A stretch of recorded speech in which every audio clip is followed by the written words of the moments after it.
public information. Particularly Public Information Center. I tend to refer to it as a PIC, but we will strive to be accessible in our language tonight. The intent of the first Public Information Center is to describe and explain the HCD, Heritage Conservation District, study process, including opportunities for community input and a question and answer session where the community, everyone here, can share information about the history of the area. This meeting is conducted in accordance with the town's procedural bylaw. All participants are asked to conduct themselves with decorum and respect and provide the opportunity for all members of the public to express their opinion in an environment of tolerance on all points of view and free from intimidation. The intent is to create a venue to encourage people to participate in the process and provide their input. With us this evening, before we introduce the consulting team, are members of staff, planning staff. So we've got Antoinetto Michelano. I'm sorry, I did not do your last name there very well. The Director of Planning, Building and Bylaw. Walter Basic, the Assistant Director of Planning. Terry Donya Edwards, Senior Planner, and Andrew Bowers and Bianca Verakia. I even practiced, I'm sorry, Bianca. Members of the Heritage team. Tonight, we'll start our presentation outlining the Main Street East Heritage Conservation District study process and update everyone on what we have done to date. This will then be followed by an opportunity for you to ask questions. We will start with answering questions that people have provided in the chat, followed by individuals who wish to ask questions live. And so everyone knows, the chat function is at the bottom of the page. The chat, I believe, will not be visible to the group until we get into the question and answer session. As we navigate the virtual Public Information Center, we ask for everyone's patience. Each participant will be called in order and will be provided 5 minutes to speak. If you hear your comment presented by someone else, please do not duplicate the remarks. All of the comments are being recorded and will be taken into consideration, whether that's provided via the chat function or presented, I was going to say in person, virtually. All of the questions and comments will be recorded, so please use the platform that is most comfortable for you. When you are called, we do ask that you state your name and address. Persons addressing the consultants, our team here, and planning staff shall confine their remarks to business at hand. This is particularly important as obviously we have tried to allow for as much time as possible. I know there is a huge amount of enthusiasm for this project and really wanting to provide as much opportunity for everyone to have their moment to provide comment. So we are really going to try and stick hard to that 5 minute mark and really try and focus the conversation on where we are in the study now and the information that we're seeking to get from the public. I need to add, if you feel your questions have not been responded to this evening, you can email our planning department, at planning@grimsby.ca.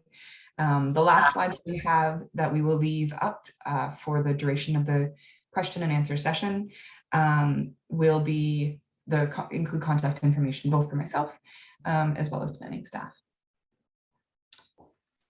Again, thank you for your participation in the Public Information Center #1. We're really looking forward to gathering feedback. And I think with that note, I will add that microphones are going to be muted. I think that probably goes without saying for the duration of the presentation. If you have any questions, comments, again, use the chat function, please. I will add the recording disclaimer again, as everyone sees on their screen, and we will get rolling. Next slide, please. All right. I have done the obligatory explanation of the rules and asked everyone to play nicely, and now I'm very, very, very excited to be coming to you and welcoming you to this Public Information Center for the Main Street East Heritage Conservation District study. I'm Megan Rivard. I'm the project manager for this project. I'll get into the team listing of our team here in a moment, but joining me tonight is Laura Walter and Frank Smith, our cultural heritage specialist and project historian. So we are, again, very excited to be out here talking to you tonight. We wish very much that it could be in person. There is not quite anything like getting together in a room full of folks with maps and being able to really walk through the history of a place and hear the stories. So as much as we're happy to be joining you virtually, we do hope at some point through the course of this study, perhaps in the next PIC, we can join you in person. It's important as well to mention that this is the first of 2 public meetings that will be held. So optimistically, fingers crossed, we can meet in person during the next one. Next slide, please. So here is our project team. As I mentioned, I'm the Senior Heritage Consultant and Project Manager. Tonight we've got Laura Walter, our Cultural Heritage Specialist, and Frank Smith, our Historian. Also on our team, we've got a series of, I guess, a diverse perspective from the discipline aspect. So we've got David Waverman, who is our Senior Landscape Architect, who has over 30 years experience in the landscape, the culturally focused landscape architect perspective. We've also got Colin Varley, who's our independent reviewer and has been involved in a number of these projects. Brenda Webster-Tweel is our urban design reviewer, working closely with Emily Clark, our urban and architectural designer, and then Philippe Mongol Resprapo, who is our planner. So we bring together a group of folks who have a lot of experience in the Heritage Conservation District world and are really excited to be working in Grimsby. I think I've also introduced the town folks as well, so the town staff, so I won't do that again, but you're well represented. Andrew, Bianca, and Antoinetta are here with us tonight. Okay, so into the nitty gritty. What is a Heritage Conservation District? And what about that process?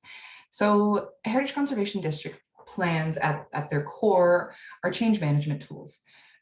So they're used in areas that contain a series of built heritage resources, cultural heritage landscapes, essentially a concentration of heritage resources that are defined within the collection of each other. So it's a group of spaces, buildings usually, that has a defensible boundary, and also a kind of core, whether it's history, whether it's building understanding, they each have a relationship to each other. So this first phase that we're in right now, the study phase, is the part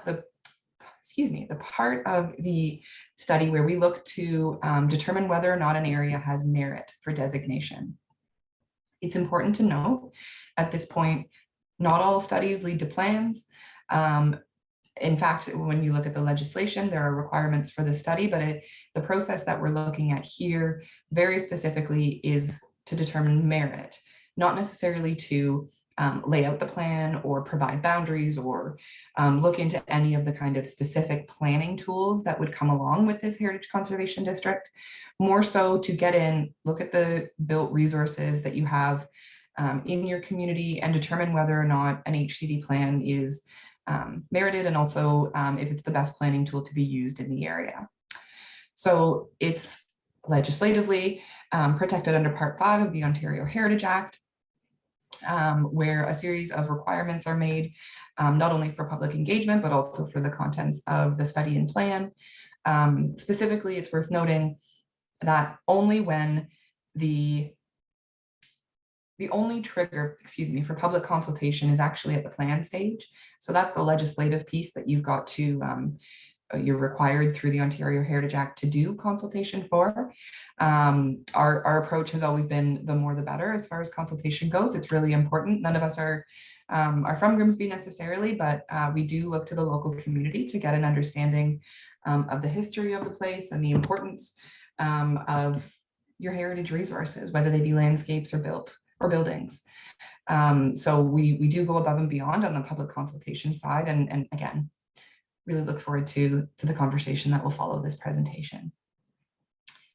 It is also important to mention that the way that the plan and study process work together, we come in, we do the study, we collect your feedback, we do a historical analysis, and I'll kind of get into this with the next slide. But from there, we look to, you know what, actually, maybe let's go to the next slide and I'll kind of talk a little bit more about that process.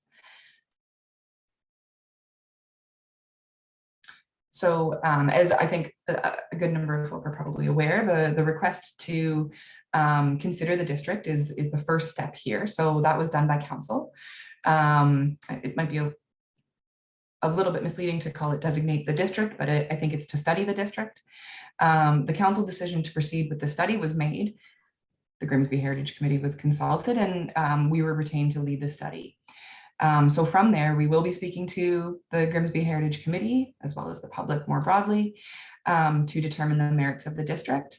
Our HCD study findings and recommendations are then presented to council for a decision with whether or not to proceed with the HCD plan, should it be merited. So that's an important distinction to make, in that the Ontario Heritage Act really does drive community perspective through council. So it's not something that can be done under,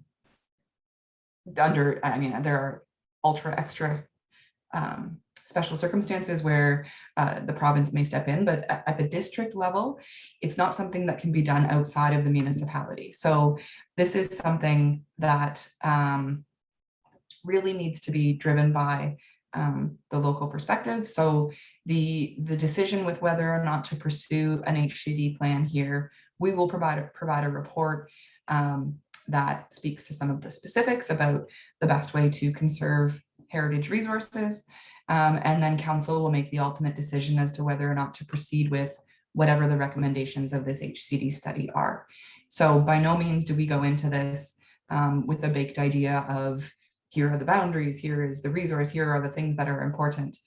We really are starting, building off of the great work that you've done in the community, but really are starting at the ground, trying to come in with that independent perspective. So should we make a recommendation for a plan, then it would be at council's discretion to proceed with that plan, and that would be the phase 2 of this work. So to get into the last component, Laura, sorry, remind me, do you want me to speak to this? Or I can. Okay. All right, so the HCD study is formed by several tasks that we use to create the draft study report. And these tasks help us to evaluate and determine merit of the HCD. So the first task is historical research, and this is something that my colleague Frank will be speaking to momentarily. The second task is the property and landscape inventory. So as part of the HCD study, we do an individual inventory form for each property in our study area. And the inventory form includes a photograph. It includes architectural details, which is maybe building height, windows, doors. We also look at historical associations, and then we also inventory any specific landscape elements. This third task is the Public Information Center, number 1 and number 2. So we are currently doing number 1, and this is to introduce you to the approach of the HCD study and then get your feedback on what you value most within the HCD study area. The second PIC will take place in the new year, and this will be when we present the draft study report to get your feedback. The fourth task is the land use and policy review. So we were going to get the help of our planning and design team to review the land use designations, the official plan, and zoning bylaws in the study area, and they will determine any areas that need further considerations or potential opportunity areas if we move ahead with an HCD study. The next task is the analysis portion of the HCD study, and this is where we look at the movement in the study area. This includes street network, trails, sidewalks, also the architecture character, which can include building dates, architectural styles, specific massing characteristics of buildings. And then we will do a visual and contextual assessment. And this is where we bring in our landscape architect, and he looks to visual analysis and gateway features. And then he also looks at mature trees and landscapes. And then based on this analysis piece, we will do an evaluation following the Ontario Heritage Toolkit. And then within this toolkit, there is specific criteria that an HCD study must meet to merit designation under Part 5. So based on our evaluation, we'll prepare recommendations, If we recommend that this goes forward to an HCD plan, then we will prepare our reasons for designation as well as specific heritage attributes. And if we determine that it does not merit value, then we will come up with some different planning tools that can be used instead that would be more beneficial. So the draft study report is prepared and it's presented during the Public Information Center number 2. We shall also share it with the town for comment and as well to Heritage Grimsby. So from these 3 groups, we get feedback and then we put it together as a final study report that gets presented to council. Next slide, please, Andrew. So this is the study area boundary that we are using for the HCD study. And this study area boundary was determined through consultation with the town. And it includes numerous properties that are already designated and listed under Part 4 of the Ontario Heritage Act. And this is, as you can see, is a very large encompassing boundary. But as part of the study area process, we are going to analyze this whole area, but then if we determine certain areas merit recognition and evaluation, then we will put that towards our recommendation piece. This is just a preliminary boundary. Next slide, Andrew. So the HCD study is based on provincial and municipal legislation and plans. At the provincial level, we have the Ontario Heritage Act, which Megan's already mentioned, and this enables municipalities to designate individual properties under Part 4 and then larger areas as HCDs under Part 5 of the Act. A Place to Grow growth plan for the Greater Golden Horseshoe is a provincial growth strategy. It was developed by the province, but it is primarily implemented through municipal planning tools. And under Section 4 of the plan, it includes specific cultural heritage related policies. The one on the screen is Section 4.27, and it reads that cultural heritage resources will be conserved in order to foster a sense of place and benefit communities, particularly in strategic growth areas. So in regards to the town of Grimsby, the official plan recognizes cultural heritage resources under Section 8 of their official plan. And the ones that I have on the screen are specifically related to the HCD study. So Section 8.10, it provides characteristics of an HCD, including buildings that share architectural styles or construction period, local history or historical significance of setting, or other important physical, environmental, or aesthetic characteristics. Section 8.4 speaks to the HCD destination process, including the preparation of an HCD plan according to Section 8.5. And then 8.15 encourages heritage plans and programs for heritage resources within and adjacent to the downtown district and Main Street corridor. All right, next slide, Andrew. And with that, I pass it on to my colleague, Frank Smith, our project historian, to talk about the history of Grimsby. Hi, everyone. So a big component of this is getting an understanding of the themes that were important to the development and evolution of Grimsby. And thankfully, Grimsby has a rich and long history to work with, going back all the way to the original Indigenous occupation straight through the present day. Some of the sources that we've consulted so far include the Grimsby Historical Society, their publications called the Annals of the 40, Once Upon a Little Town, the Archives of Ontario, the Brock University's aerial photograph collection, the National Topographic Maps, and the Hamilton Public Library and Grimsby Museum. If there is a source that I have missed, or you think there's something that could be also helpful, make sure to let me know at the end of the meeting, and we'll definitely look into it. So based on those sources, we've kind of identified 3 important periods in Grimsby's development. So this first slide shows the early settlement of Grimsby from the neutral First Nations through the War of 1812. Grimsby is one of the oldest, if not the oldest, municipality in Ontario, going all the way back to 1787, when the 46 loyalist families founded the settlement of the 40 at 40 Mile Creek.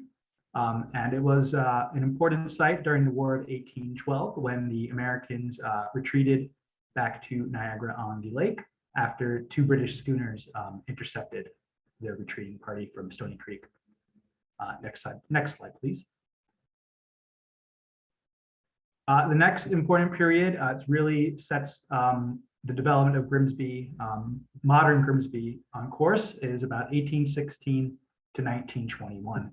During this period, we see a lot of major things happen. Most importantly, in 1816, a post office is founded in Grimsby, and that changed the name of the settlement officially to Grimsby from the 40. In 1854, the Great Western Railway arrives in Grimsby, providing a lot of new access for the agricultural markets of the community. And in 1876, Grimsby was incorporated as a village. Now, during the next 20, 30 years, development of Grimsby really took off, partially driven by the switch to fruit cultivation below the escarpment.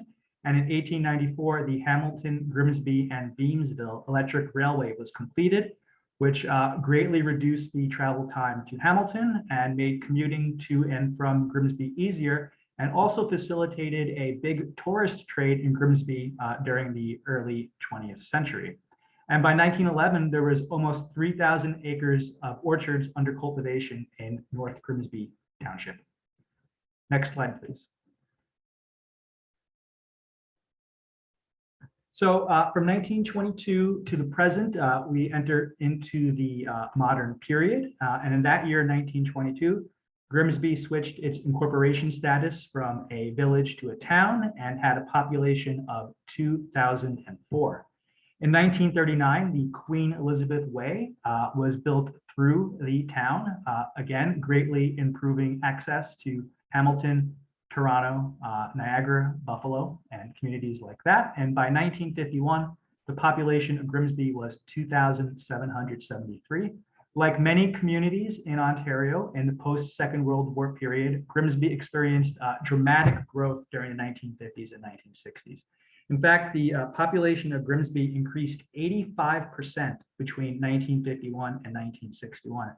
However, as a result of this rapid expansion, a lot of the orchards in Grimsby that were so important to the early success of the town gave way to modern subdivisions. And in 1970, the counties of Lincoln and Welland were restructured into the regional municipality of Niagara. And during the 1980s and 1990s, Grimsby also saw increased growth as people from Toronto and Hamilton were seeking a smaller community with great access to larger cities like Hamilton and Toronto, but also wanted to be close to the escarpment and nature. And by 1996, the population of Grimsby was 19,585. Thanks, everyone.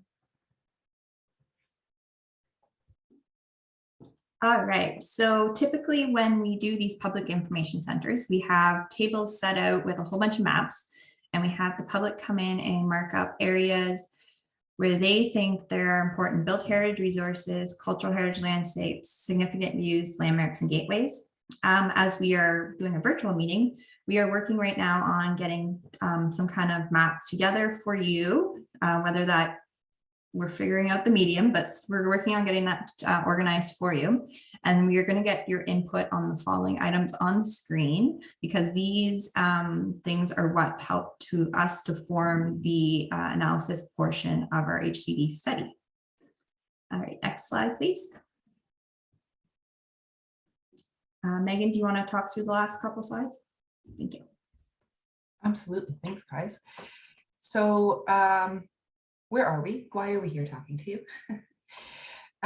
We have gotten going on the work here, and the early stages have started here, and that's why we're coming to you very early in the process, because we really do need that input into not only, I mean, as Frank has suggested, the resources, literally the books. If there are histories that we should be looking at, please, we welcome any suggestions. And as Laura suggested as well, this mapping component, it's the physical stuff. Again, it's the stuff we miss most about coming to see you in person, but looking to identify resources that we might not see in the district. something that's important to you. We're not collecting an oral history necessarily, but certainly we do look to the community to identify what is significant to you and why. We have completed, as you see on the screen here, the background history component, looking to supplement with resources you can provide.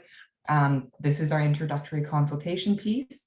And if you saw us out a couple weeks ago in the rain, I think there were about 7 of us out doing a property inventory. So we use some ArcGIS technology to basically collect data on your residents and the downtown core as well.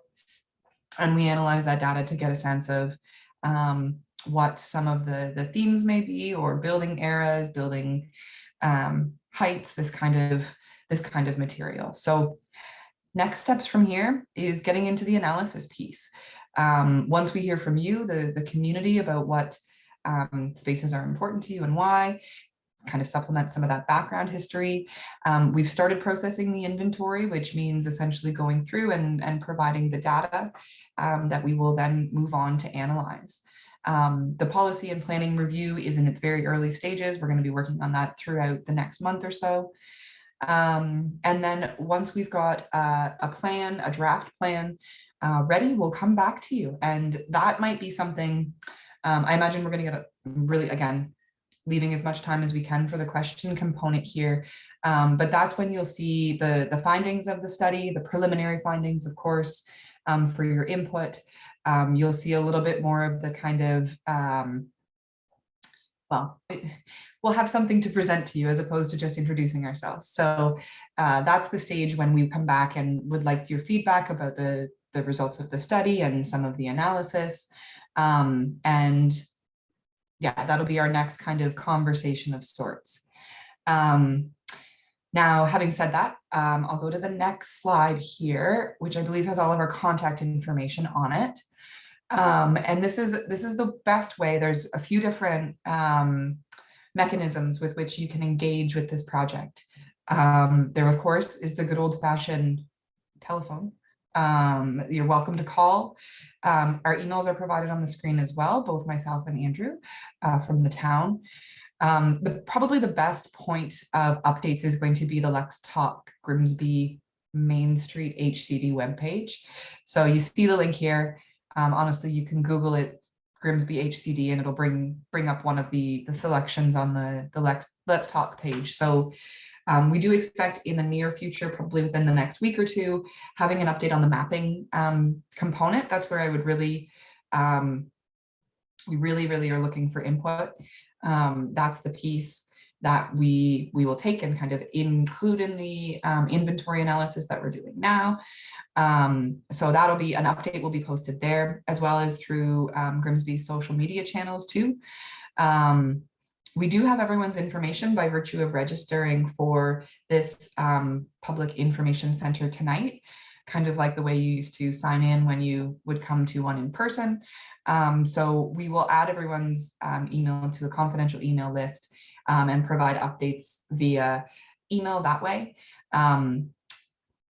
I think that's probably, we really do want to be as accessible as possible. Happy to answer not only any specific questions, but process questions as well. Our team collectively, I think, have done over 20 HCDs throughout the province over the last 20 years. So we've got a great depth of experience on our team, and really happy to answer questions and have conversations. So I think perhaps with that, just over the half-an-hour mark,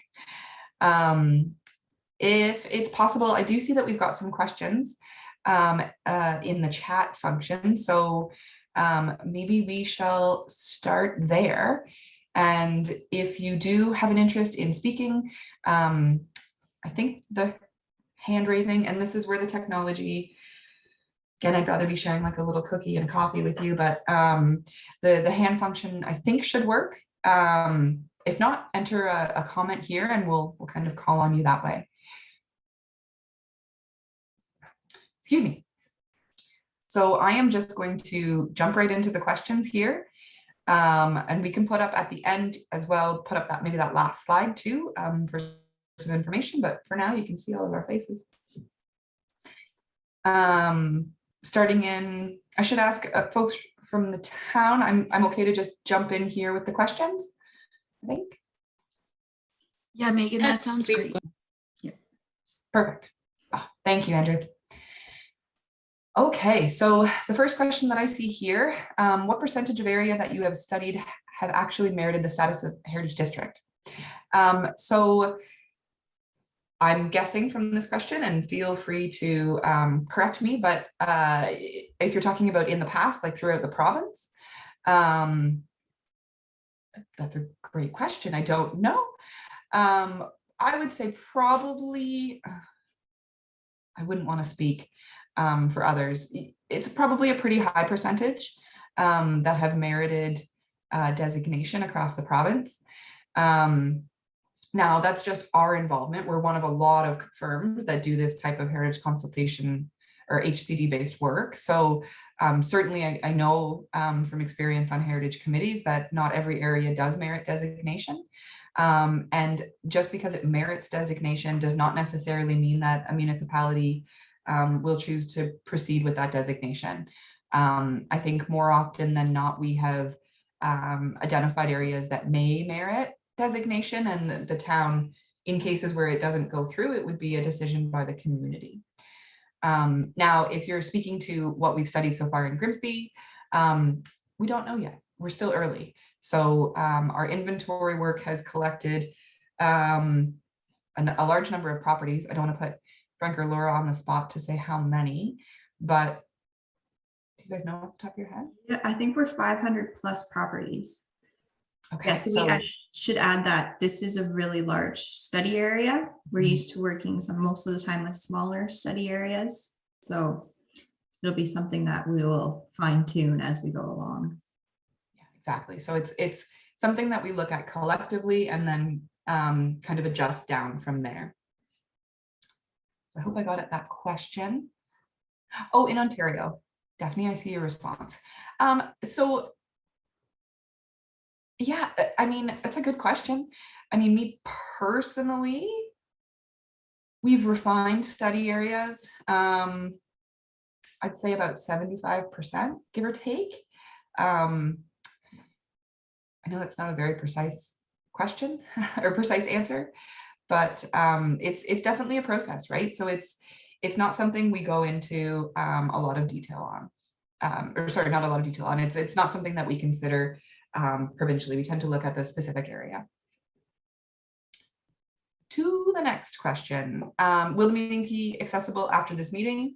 If so, where? It will be. I believe it will be posted to the Let's Talk Grimsby Main Street webpage. Please correct me if I am wrong, my colleagues at the time. It'll Megan, I'll just, oh, okay, yeah. I was just gonna add that it will also be on the website. Thank you. Thanks, Bianca. Yeah, sorry. The website and YouTube as well. So we are going to be viral with this presentation. If you want a direct link as well, please feel free to contact us and we can pass that along afterwards. Okay, so for those of us who are new to the HCDs, can you tell us what the practical implications must or could be? For example, would all the properties in the HCD have development controls, or would it be only properties with identified heritage properties? I'll start with that question, then I'll get to your next one. It varies, quite frankly, to be blunt.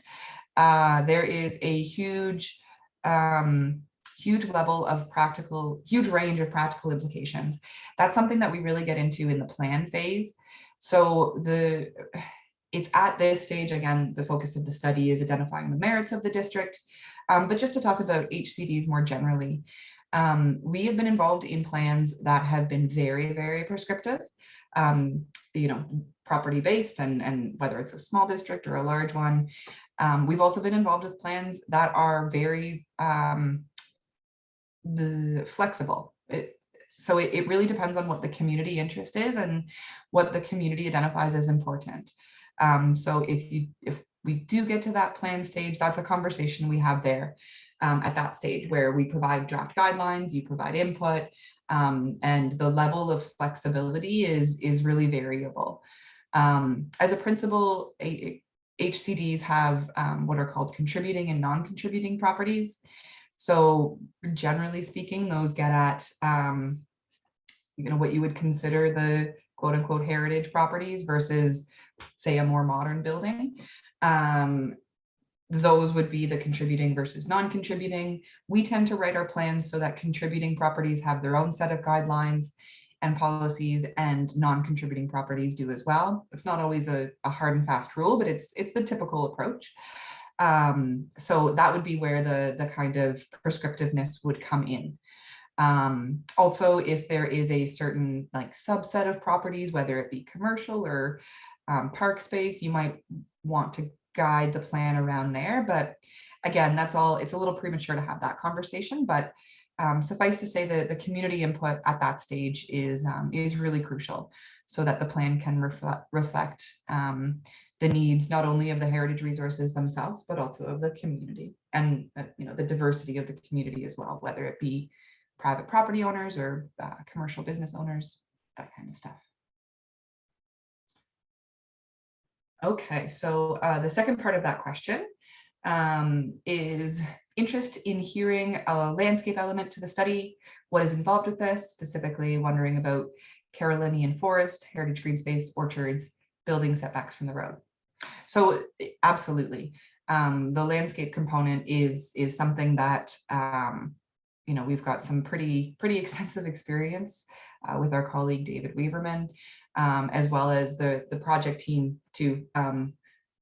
Frank knows a lot more about trees than I do, but it's an important part of a district, particularly when you're looking at green space, right? So it's not just managing the buildings and the kind of the built things, the bricks and mortars, it's managing the green space that speaks to, I mean, in the case of Grimsby, the incredible history of an area. So we do look certainly at those landscapes in a cohesive type of way, in a way that speaks with a similar framework that we would look at a building, but is kind of customized to look at that landscape specifically to see if it links in with the surrounding area, if it is separate from the surrounding area, and provide guidelines and policies based on that as well.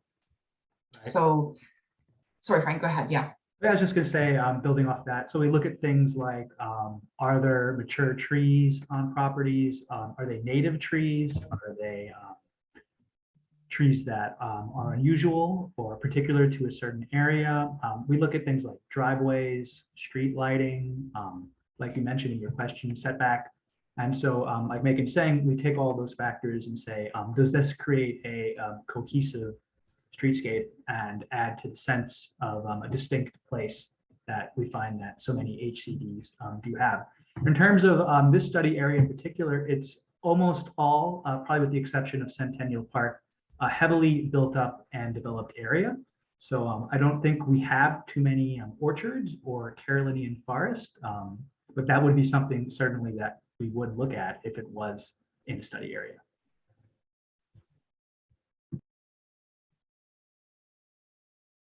Thanks for the question too. The landscape component is something that we all have a great interest in.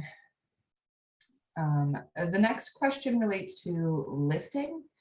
I think at this point, we're going to hold on that question. If we have time, we can come back to it, but I think that's something that's outside of the HCD study piece.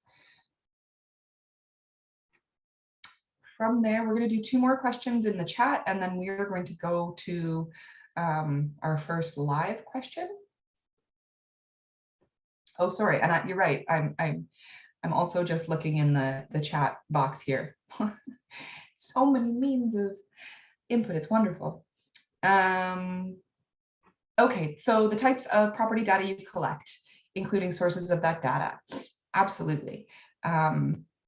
Laura, maybe I'll pass on to you to talk about the types of data, and then Frank, if you wouldn't mind speaking to the sources, that would be great. Yep, for sure. So we do for our, when we go to a property, we look at the property, we start with the roof, we look at the roof shape, we look at roof materials. Then we also look at the building's height, how many stories is it? We look at the cladding on the building, whether if it's of original materials or if it's cladding that has been replaced. We look at the original windows, original doors to see if those have been replaced or if those have been modernized. Then we also look at foundations. We look towards if it's stone, whether it's concrete. And then after we go through the building piece, we look at the landscape elements, if there's any mature maple trees or oak trees. We also look for laneways, tree lines. And then back in the office, we have the ability to take our inventory and look through it, look at it via ArcGIS. And this means lets us add historical features and elements that we were able to pull from our research and add more information from the desktop overview. In terms of how we source this information, the Grimsby Historical Society has been very helpful. They shared with us their inventory sheets they've prepared over the various years on specific properties. When that wasn't available, we used things like aerial photographs and topographic mapping. And then for general architectural features, we use John Bluminson's Ontario Architecture, and then also McAllister's Field Guide to American Houses to help fill in some of those architectural gaps that come up. Thanks so much for that question. You've got three public historians here who could probably talk about data sources when it comes to history for a while. I am going to do, so one more question here off of the chat function. Then we will jump to live. And sorry, I've got a couple screens going on so I can see various different conversations. So we'll jump to a live one with the help of Andrew, I believe, at the town. And then we will go to some of the question and answers. And I believe I can just click the answer live button and should be able to do it that way. So the next question, is the town going to consider any compensation to homeowners, aka tax reductions, other fee relief, talking about property value decreases, as far as the listing component goes? So I can speak a little bit to the consideration of tax relief. Not specifically on the listing side of things. I want to try and keep it focused on the HCD component here. Excuse me, give me just a second here. So as far as I think there's a lot in this question, but as far as whether it's an incentive program, tax relief program, so speaking generally, when you get to the plan phase, that's where we typically look to see if the town has any existing, whether it's a heritage funding program, a heritage relief program, there's all sorts of different names for it. That's certainly not something that the plan, can recommend or facilitate, but certainly is something that the plan will speak to, the potential for, depending on what the town has in place now, it would speak to some of the various options on the tax side of things. As I imagine some folks on the call are aware, there's currently not a tax relief system federally here. The province does do a little bit of granting, but doesn't necessarily get at that kind of tax relief base like they do in the States. So certainly something that's been talked about at the national and provincial level. At the municipal level, we do tend to recommend in our report, our plans, that the municipality consider some form of tax relief. Usually this comes through tax grants or some sort of funding program, but we can't be specific saying, each property owner should get X number of dollars off their taxes or anything like that. As far as property values and that kind of component go, it's challenging for sure. The kind of, we could have, and there are numerous sessions hosted on that topic alone.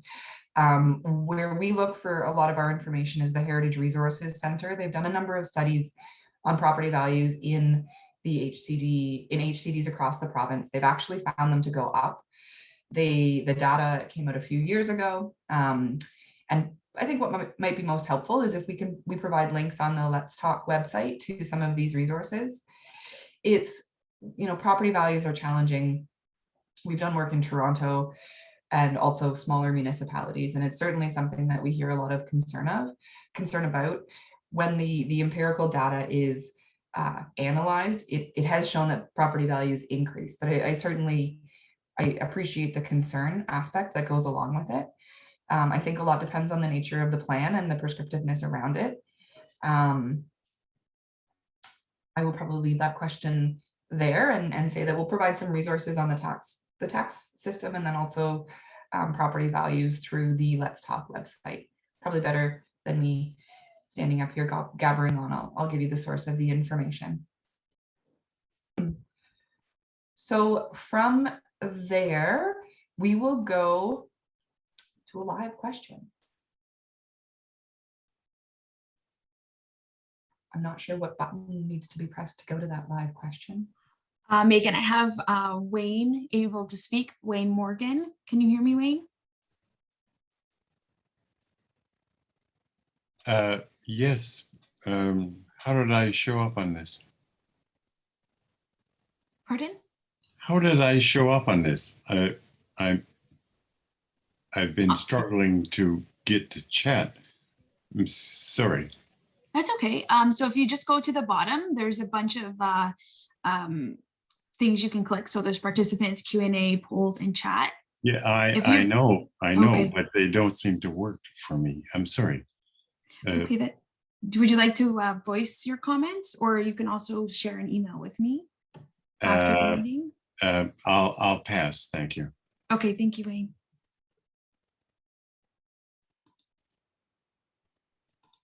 Are there any other live questions? I guess that would be the raise hand function.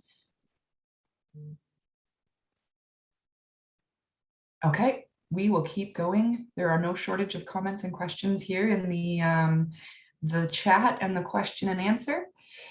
So we'll jump over for a couple question and answers. And then, oh wait, do we have two more? Bianca, I'll pass it over to you. We do. Sorry. Thank you, Megan. We have Councillor Bothwell. She would like to speak, so I'm going to put her on now, okay? Councillor Bothwell, can you hear me okay? Yep, I can hear you. Can you hear me okay, I can Bianca? hear you. Yes, Thank thank you, you. Councillor Bothwell. Okay, I submitted this in the chat as well, so when you see it, it might be a duplicate or in the Q&A. If I could receive some clarification, please. The study boundary is much larger than was originally proposed to council and through the Heritage Committee. The downtown was originally not included, or Park Road, and I don't have the map that you've got in front of you there, but I'd like to know how these additional areas got added, because I think the original intent that went to the Heritage Committee and in the discussion on this Main Street East study was that it would be done in 3 phases: Main Street East up to, from Bartlett to Robinson, and then and only the frontage properties that fronted onto Main Street, because there was a concern about that. And then phase 2 would be downtown, and then phase 3 would be the Main Street West frontage properties. So because the study boundary has been expanded so significantly, it's actually doubled, I think, from what the original intent was. Is this going to cause, I'm just concerned that it's going to bog it down a bit and maybe not focus on the Main Street East section that was the original focus. And is there a way to phase this or to break it down into 3 sections? For instance, the Main Street East, the downtown separately, and then the peripherals, like I think you had Park Road on there. Yeah, thanks so much for the question, comment, Councillor Bothwell. I think, and I wonder if maybe we could get the study area map up here quickly. If not, it's okay. So well, I can't necessarily speak of the process before we got here. What I can say is that it is quite common in an HCD study when you have a concentration of resources, and you can see it kind of here on the map. Just because the study is looking at the entire area doesn't necessarily preclude the selection of certain parts of that area, if that makes sense. So, well, I can appreciate the phased approach. In our experience, and we've done a number of Main Street district studies, whether it is expanded down the road or it is looked at specifically from the get-go, from a study perspective and a analysis and finding perspective, whether this were phased or not really doesn't make much of a difference. We would still look for the concentration of resources and the intact character of a space. So whether we're looking just at the Main Street East portion or however you want to break up the study, we would still go through the same exercise. If that makes sense. Thank you. I appreciate that. I just noticed that, there's a huge significant area now added in the downtown, which in its own right deserves to have its own study. So I just worry that by adding it into this study, which was supposed to be focused and targeted, that we may be putting our energies, if we look specifically at downtown, we know for sure it has, a concentrated area of its own. And it might be to the detriment of looking at Main Street East as a cohesive section on its own. So I just want to make sure that,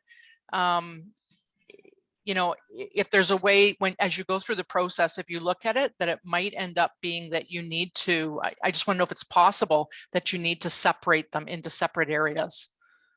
Yeah, absolutely. And that's definitely something that we consider too. And I mean, in other places where we've done these, we've split we've looked at a large area like this and found that there are two distinct areas, whether it's a commercial, residential, whether it's one era of building, one, I'm trying not to be too specific with the examples, but say you've got 18th century buildings over here versus 19th, 20th centuries.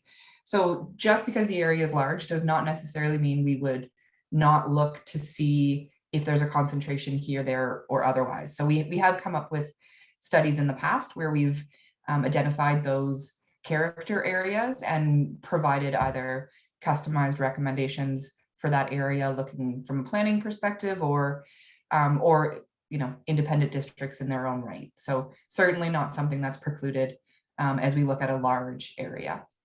Thank you. And I'll just quickly add, I guess, because we have a number of CHLs, 15 in 2015, we had quite a number, 39 of them, I think there were, but a lot of them are contiguous along this area as well. So I expect you'll take those into consideration. That's great. Thank you for all your answers. I much appreciate it. Thank you, Councillor Bothwell. Okay, we will go to our next. Bianca, I'll leave it to you. Thank you, Megan. I do have Herb.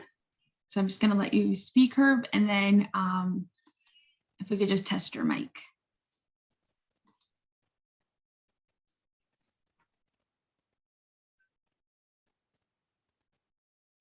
Can you hear me, Herb? Herb Nobes? Yes. Okay, can you hear me? I can. Thank you. Okay. Yes. My question, I have two questions. One just that Councillor Bothwell just brought up. You indicated that this study was commissioned by the town of Grimsby City Council or Town Council, yet as a councillor, the study doesn't seem to be what they've approved, according to Councillor Bothwell. And I was just wondering who authorized the expansion and the changes to the study that was authorized by council. That's question one. Question two, the landscaping, does the landscaping of mature trees and so forth that are along Main Street override the public safety of these trees from being removed when they're a hazard? So if I do have another question, but I'll wait till those questions are answered, if that's okay. Thank you. For sure. Thanks so much, Herb. To answer your last question first about trees, excuse me. So David, it's really too bad David isn't here with us tonight, because the concept of public safety and trees is something he has a lot of passion for.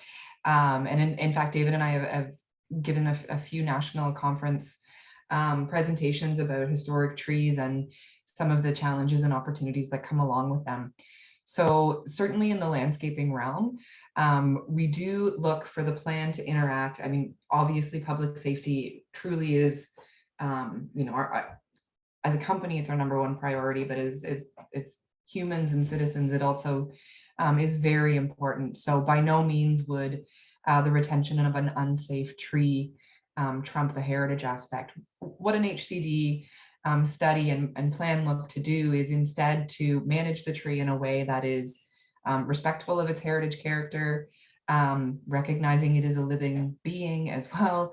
So as much as you can, you know, put in all of the kind of man-made protections that are possible through pruning and those kind of management options. There, you know, natural disasters do happen, and if a tree becomes unsafe, as important as it is from a heritage perspective, that safety is really number one. And there are lots of ways that we've worked to mitigate the loss of trees that have become unsafe, whether it's through storms or, you know, any of those kind of natural, the epitome of natural disasters. So that's, did I get at your tree question there? Okay. David says he's on the line too. David, He's registered. If he can figure out how to talk, that's another story. Are we able, sorry, Bianca, Andrew, sorry, are we able to let David join us and speak to the tree question? I told you he was passionate. We can. I just need a last name. It's David Waverman. Waverman. Okay. Hi, David. Can you hear me? Yes, I can hear you. Can you hear me? I can. Thank you. I'll be as brief as possible. In all of our heritage work, health and safety always takes precedent over cultural heritage value and interest. So studying the potential hazards of trees is taken without any question very seriously. And the hazards, in hazard tree assessment, you're identifying what is the hazard and what is the target. So if the target is the pedestrian walking underneath a potentially dangerous branch or a tree that's showing signs of rot, it's brought forth to the attention immediately of the appropriate municipal staff, and the guidelines and policies, if we get into phase 2 of the plan, will address any concerns about health and safety and how to mitigate it in the proper procedures if the tree has to be removed for health and safety reasons. Thanks, David. Okay. So now if anyone was going to ask any sort of landscape quiz type questions, I feel like David's here now. He can join us for, I'm just joking, David. Myself again, Herb. Thanks, Herb. Yes, along that same lines, when you have two jurisdictions under the road and the heritage, the main street is a regional road, and any trees or landscaping along it would fall under their category, would it not? It would. So the jurisdictional thing is definitely something, actually one of the HCDs we're doing right now has a similar situation. So the, again, we're kind of talking plan stage here, but if we were to get to the plan piece, the Heritage Conservation District Plan would provide guidelines that both the municipality and the region, policies and guidelines, sorry, that the municipality and the region would have to adhere to when it comes to potentially tree pruning and those kind of things. So to speak of a district that we completed in London, and this is one of David's projects, so David, I hope you don't mind, but the trees, it allowed for consistency in the municipality and how these trees were treated. It didn't prevent all of the issues, you know, the kind of neighborly issues that still come up with a tree hanging over someone's backyard or something like that is not best addressed in an HCD plan, but it is something that we're certainly familiar with, the jurisdictional components. So while the region may have jurisdiction over the roadway itself when it comes to pruning and whatnot, the HCD would speak to the regional requirements as well. So I'll leave trees for a moment. Your first question related to the study area boundary, I believe. So I understand and I hear that the study area boundary has been increased from what was proposed to council. This study area boundary reflects really, it surrounds all of the previously identified, whether it be listed or designated properties. It is much more, from the consultant's perspective, it's much more of a concern when a study area boundary is too big, or sorry, too small than when it is too big. Because while we use this as our starting point, it's not definitive by any means. If we were coming to you with a plan saying this is the district boundary that we're recommending, it's a very different conversation. This truly is a starting point for us to understand what's in the area and look at the Main Street East collectively, but also as I think we're hearing, and I think it would be helpful for us to hear this at this stage, is if there are certain segments of this area that the public thinks relate to each other in a different way. So to speak to the councillor's comment previously, the idea that there are kind of 3 segments here, that would be something that would be really helpful for us to hear. But as far as the relationship between what was approved by council and what we're studying now, I think it would be much more of a concern if it would have shrunk, because that would restrict what we're looking at. In this case, we really just are doing some due diligence here to look at the surrounding areas as well. By no means is this the boundary of an HCD plan. That's what I'm trying to convey. And I think, Herb, you had one more question? Yes, along that same line, the original approval by council was the first property adjacent to Main Street.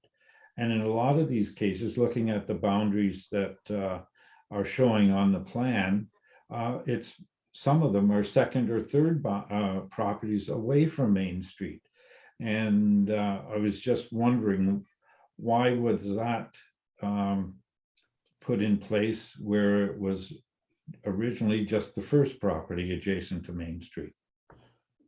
Yeah, so I think that gets at the inclusion of the properties that have been previously identified as having heritage value or potential. So I see what you mean, where it's you can kind of see some of these boundaries. I'm using my mouse that you can't see, which is not very helpful, but looking at some of the properties, I mean, I'll just speak to it because we were there. Some of the modern properties here, where you've got modern subdivision development, just to the, I can't see the names of the road, and I think it's along Redwood, maybe. So they're even the properties along the town boundary between Lincoln and Grimsby, those are all brand new subdivisions in that area. Yeah, and, exactly. And even further down towards Baker Road and Nels Road, in that you're getting back in 3 to 4 properties away from Main Street. And again, looking at Baker Road to the north, it seems to be going beyond what council had originally suggested. Yeah, so I can't speak completely to what council had suggested originally, but what I can say is I mean, I know some of the modern properties you're talking about. I was there looking at them. I think that's something we see quite often in our HCD studies, the inclusion, a map gets drawn up, we go out, we look, and we refine boundaries as we kind of go based on the merits. So the boundary that's presented here, by no means does it represent the boundaries of a potential HCD. It's just simply what we're looking at as we move through the study. Who set up these boundaries that are shown on the plans? So it's a collaboration between the town and us as well, so that we capture all of the historic or the previously identified properties. I don't know if I want to go too deep into the kind of what happened previous to this study. I just would suffice it to say that too big is not a bad thing necessarily. We'll refine it as we work through the study, and it would be really helpful if we could hear, when we do get the mapping tool going, which properties you think should be excluded from the study. That's information that we can take and then use to provide rationale for inclusion or exclusion of certain properties. So that would be really, really helpful. So basically you haven't answered my question. Is I was just saying, who set up this plan with these boundaries on it? What I'm going to do is toss it over, I think, to Bianca. That's probably a question better asked by staff or answered by staff. Thank you, Megan. So just to provide some clarification, originally we did have a boundary which went to the town of Lincoln that was brought forward as a notice of motion. Within the staff report, we had indicated that the boundary could change as we investigate if other areas merit to be included within the HCD. So this boundary expanded based on the saturation of resources. So the purple is the heritage resources that currently have a status under the Ontario Heritage Act. So while we were doing this study, we did indicate that we would be expanding the boundary to ensure all resources were reviewed. And the professional opinion of heritage professionals at the town and by the consultants does stand independent of council authority. So this is the recommendation of heritage professionals, and that is an independent opinion. Thanks, Megan. Okay, so I was just wondering then, who are the professionals that are proposing these boundaries? Herb, I've got to interrupt you there. Well, I'm the professional, so is Laura and Frank. We're not proposing this boundary in any way. This is what we're studying. And if you have suggestions about how that study area can be improved or changed, happy to hear them. But I think we're going to move on now from the conversation about what council approved and what we're studying. Thank you so much for the input, though. Thank you. Thanks, Herb. Bianca, did we have one more? We actually have a few people now. Okay, so we'll do, yeah, that'd be great. Just and then actually, sorry, Bianca, if I could, we'll do one more live, and then I do want to get to a few of the Q&As. Sure. We've got lots of time, so. So I have Dorothy Turcott, so I'm going to allow her to speak. Hi, Dorothy. Hi, Dorothy, can you hear me? Oh, can you hear me? I can, perfect, thank you. Oh, shoot. Oh. Sorry, Dorothy, did you want to speak to the consultant here about the HCD? Well, I did send a chat message, and my message is just really the same. I'm concerned that this area should be preserved. It's always been one of the areas of Grimsby that has attracted visitors. Certainly it's some shadow of what it used to be as far as history is concerned, but I still think it's very much worth saving, preserving from a mass of condos and office buildings that we really do not need. And I just would like to speak very strongly for the designation of this area under the Part 5 of the Ontario Heritage Act. So that's it. Thank you so much for the comment, Dorothy. Okay. Okay, we are going to quickly go over to some question and answer that box. So I think if I hit answer live, I'm just going to talk here for a second. The question is, will the entrance of the town roadway be constructed similar to the Casablanca entrance, i.e. driving, calming, curbs, boulevards? Probably not the space in which I can provide an answer to that. What I can do, though, is ask in response if the east entrance, if you think there's any sort of gateway features there. We don't necessarily get into driving, like the traffic calming or anything like that necessarily in a plan, although I suppose we have had spaces where we preserve certain components, but I don't think that it necessarily would be the focus. And certainly at this point, we're really looking for that information. So I think if you see that at East Entrance as being maybe a gateway feature or something similar, I think that would be helpful to hear. I'm going to click done. Oh, and the question disappeared. All right. I'm going to just keep moving through. I'm hoping this is working. So we've got another question about the study area boundary. I think we've addressed that at this point. So I'm going to skip over that for now. If we have more time, we can talk about it at the end. Oh, a question. The Q&As be posted so we can see them as they are discussed. I believe these are certainly being tracked. Oh, and I see what you're saying. So you are looking to have the comment in the chats opened up for public view. I see what you mean. So I think we've got it on a private setting now, but what I can tell you is that we will, it's privacy settings have been a bit of a challenge, but what we will do is have these questions presented as part of the HCD study report. So hopefully I'm describing them okay. If you have any follow-up questions or want any more clarity, please don't hesitate to send in a note. Okay, let's see, where are we?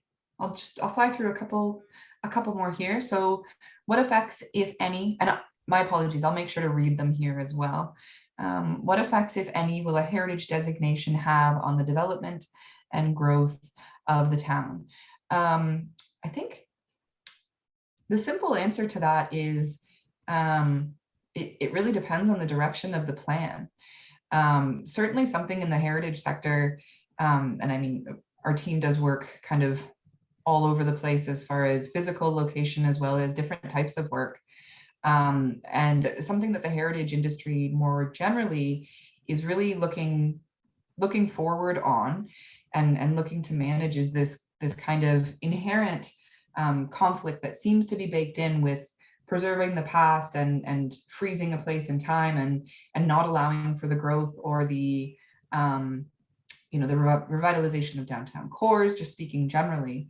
And I don't think that's necessarily the case. So I do think there are ways that you can plan for growth, particularly within a heritage conservation district, but also, in heritage properties more broadly. So I don't think there's a specific or direct correlation. It's all about in the way that it's managed and the way that the plan is written to allow for essentially a change management. So the ability for the change to be managed in a way that preserves the heritage character of a place. I realize I didn't click the answer live option here. I'm sorry, I didn't do that. Now I'll hit done again. And maybe if we could go, I think we've got two more folks waiting for live questions, and then I'll head back to the chat and start digging through some more of those questions. Thanks, Megan. I have Pamela Evans. Hi, Pamela, can you hear me? Hi, Bianca. Yes, can you hear me? I can. Thank you, Pamela. Okay, thank you. Hi, Megan. Hi, everyone from Stantec. Thank you for the presentation. There was a couple items I just wanted to comment on, and one is the Indigenous burial ground in Centennial Park. And I actually think we may have to look at the study area to the west of that. There's the burial ground. I'm doing some research on it right now for the Heritage Committee, and I will get this to Bianca. But it was originally found to the west of Centennial Park, and it was moved. So that needs to probably be looked at. And then when we talk about some homes that are in the study area that maybe shouldn't be, well, I do question if they shouldn't be in the area due to the fact they're likely built on farmlands that are significant to the community. And at least to be acknowledged as to the heritage property that they're built on. And then the other thing was just, and you just covered it somewhat, Megan, but I want to clarify, an HCD study is to assist in responsible development. It's not to stop development, correct? Absolutely. Thank you. Thanks for the comments. And please, yeah, if you could connect with Bianca to provide that that study stuff. I know Frank would be very excited to see it. I will, thank you. Perfect. Yeah, and I mean, to just take a moment to respond. So as consultants, we're involved in both HCD studies and plans, as well as working with developers to propose changes within districts. So we do work on a variety of projects, and certainly the development in a heritage conservation district happens quite often. And the district, the HCD plan would simply help manage that change and give essentially everyone a rule book and a equal playing field, so that everyone knows the rules going in to be able to responsibly manage that change. Okay, that's great. Thank you. I think we've got one more live question. Thanks, Megan. Wayne Morgan, I think you may have spoke before. I don't know if your hand is still up or if you'd like to speak again.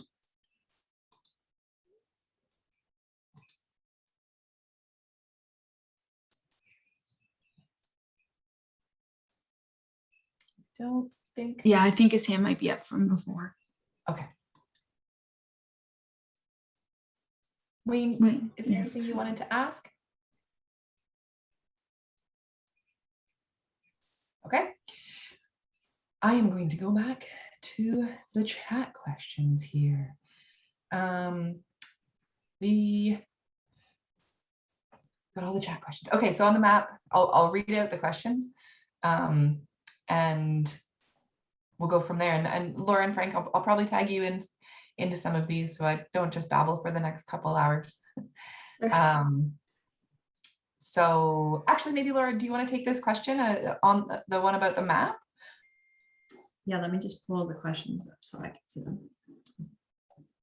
It's such a strange thing that, like, as much, I wish we could see everyone's face, so that as we're talking, we're all sitting in our rooms alone. Hopefully we can, looking at all the different platforms here. Who's the question from, Megan?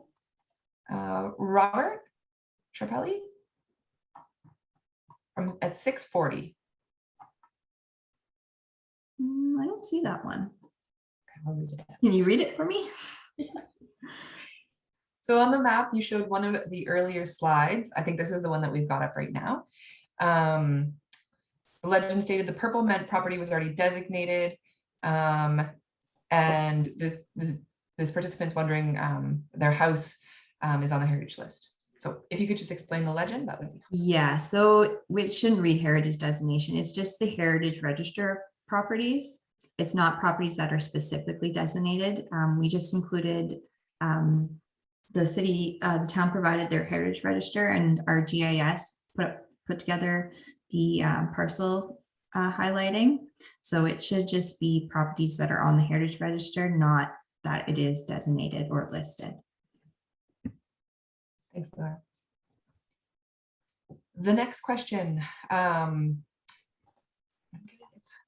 A waiver between reading it word for word and just summarizing the question.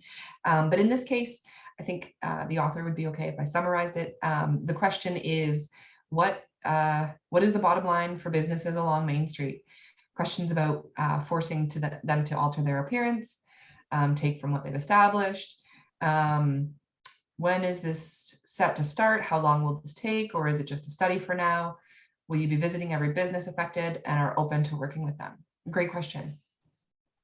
It is just a study. This is the first time that we're coming to the public, and we do plan on coming back in February once we've got a study results and looking for feedback there. As far as implications to businesses, no, by no means is this something that, if it were to proceed to a plan, This doesn't force anyone to change anything that exists right now. What this does is look to the future to manage the change that is proposed down the road. So the worst case scenario in my mind for a heritage conservation district is the kind of Disneyland effect. We've seen it here. It's all over the place internationally as well. But the idea that you freeze a place in a specific era and you force everyone else around to go back to that era, it's problematic for a number of reasons. But simply put, the plan won't come in and say you must restore your windows to original wood windows, or remove the paint from your brick or anything like that. It simply looks to the future to see, to plan for what should be done if someone's proposing window replacements. How should that be done in a way that maintains the character of the area? So acknowledging we're very much at the study phase here and looking to define what, if anything, is that character of an area, so that we can manage potentially down the road that change. So no, there is no as of X date you must restore your building, or as of X date this is going to come into effect. We're in the really early stages here, and certainly would welcome input not only from the business community generally, but the individual business owners, building owners, tenants, anyone that has any sort of involvement here, welcomed participation. It is important to say we do tend to work pretty closely with the BIAs when we're in the downtown area, if we do get to that plan stage, because we want the plan to be manageable and executable, quite frankly. So we do find that a lot of, and I mean, we saw it when we were down there a few weeks ago, a lot of the things that exist already, the programs, the beautification programs, signage, stuff like that, would be incorporated into the plan. And I mean, doing a lot of the good things that the BIAs and community improvement programs and all that kind of stuff already do.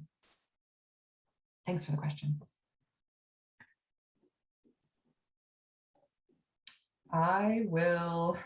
Do we want to, is there anyone live with any questions before I keep going here?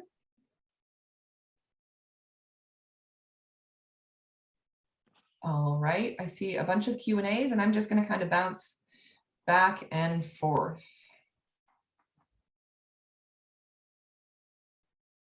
All right, next question. So, will the HCD study include the recommendations required under section 42C and D of the OHA? Do we have someone here who is quoting legislation? It makes my heart warm. I should know that off the top of my head, what those two sections reference. I have a feeling Laura's probably looking it up right now. I am looking at it right now. Which sections are those, Laura? Yes, so section 40, the council of a municipality may undertake a study of an area of a municipality for the purpose of designating one or more heritage conservation districts. So that is what we are doing right now. And then under 40-2, a study under subsection 1 shall A, examine the character and the appearance of the area that is subject of the study, including buildings, structures, and other properties of the features of the area, to determine if an area should be preserved as a heritage conservation district. So that is A. And what was the other one they asked about? Was it C and D? Sorry. Consider and make recommendations as to the objectives of designation and the content of the Heritage Conservation District Plan. And then D is make recommendations as to any changes that would be required to the municipality's official plan and to any municipal bylaws. So that is pretty much the draft study report that we are undertaking right now.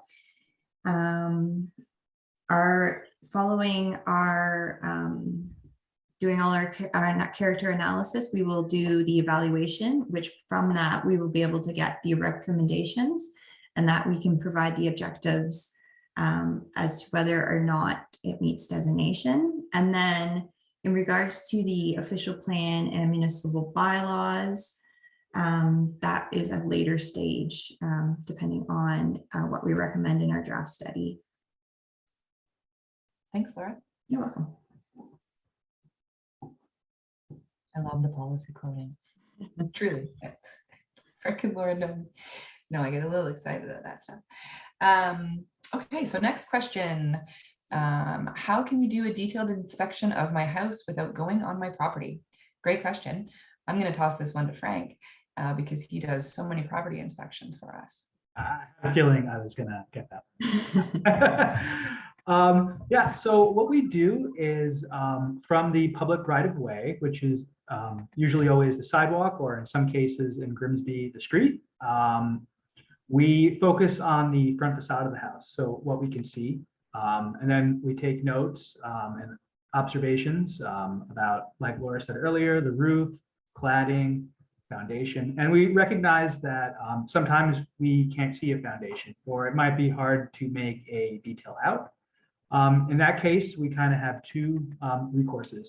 One, we always have a high resolution digital camera with us that does a resolution of 6,000 by 4,000 pixels. And a lot of times when we get back into the office, we can make out some features that we're not sure about with the zoom feature of the camera.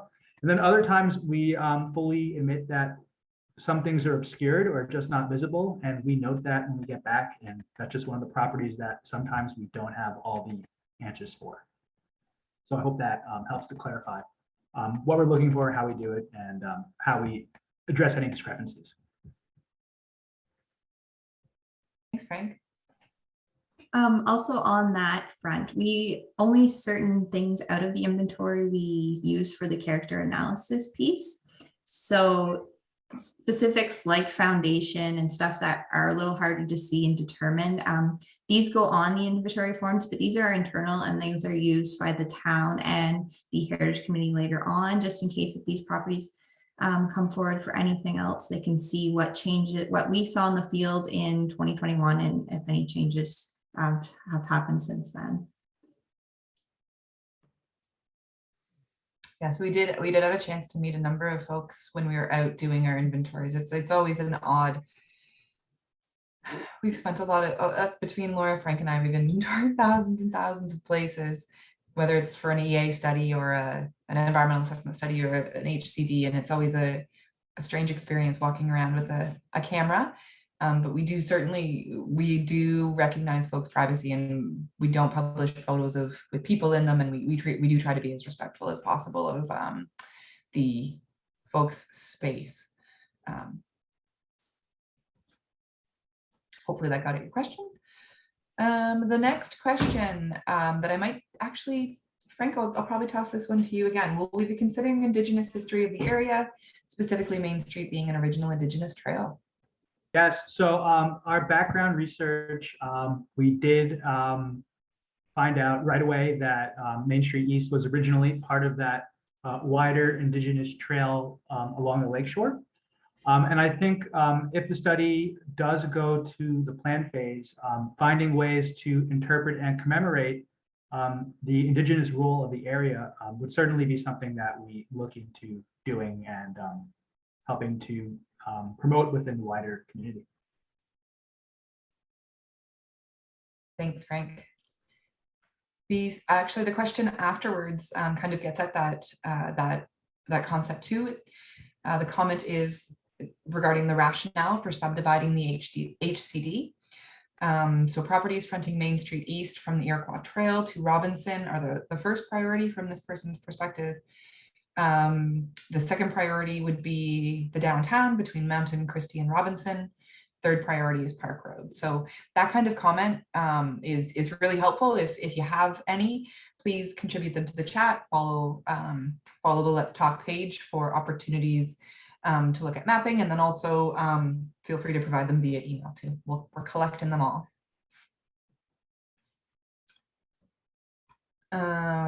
So the next comment we've got in the chat, and then I'm going to jump back to the question and answers section here. If the concept is to truly protect Main Street East against development, that is okay. If the concept is to expand to preclude all development over this part of Grimsby, that is a different issue. I certainly appreciate the perspective. I think we've probably answered this already, but especially acknowledging this comment came from a little while back. By no means does this red boundary suggest an HCD plan is going to apply to all of these properties. So I think the concept fundamentally the concept behind a heritage conservation district is to manage change. It's not to stop development or encourage development. It really is to put at the forefront cultural heritage resources. So the character of the space and what can be done to maintain that character. It doesn't preclude changes from happening, and it certainly doesn't pave the way for those changes to happen. So it really is looking to focus on the character of a space, should it be determined to have merit as a district. Otherwise, there are a number of other planning tools that we've looked at and have experience with that could also serve a similar purpose.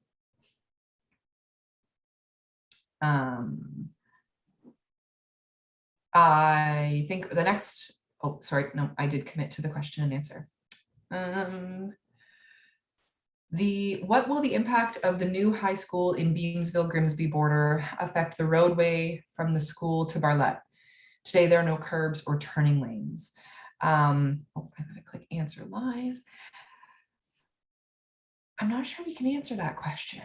I think that's more of a traffic management situation. I mean, it's helpful to know, but I think that's more of a broader planning question. So I don't have a good answer for that. I'm sorry. The next question on the question and answer. We have talked a great deal about process, and I appreciate the understanding. For your work specifically, what type of information are you looking for from residents? How can we help with the possibility of protecting our heritage in Grimsby?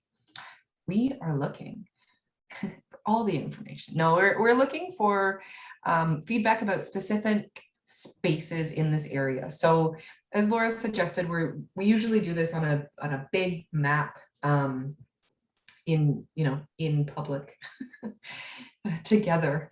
And it's one of those things where we give you sticky notes or markers and you kind of mark up this map and say, this space is important to me because this space is important to me because, that kind of exercise. So on the screen now, you'll see the 4 types of resources, quote unquote, that we're looking to find out a little bit more information about.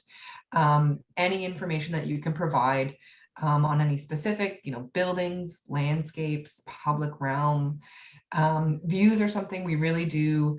I mean, we were out in the field, we analyzed them from our kind of independent perspective, but any views that are particularly special for any sort of reason that are kind of rooted in history, not just, I think everyone hopefully understands the difference between this view is important to me looking out my bedroom window at a pretty space and the view in the public. So that's really probably worth mentioning too, the idea that we focus on the public realm.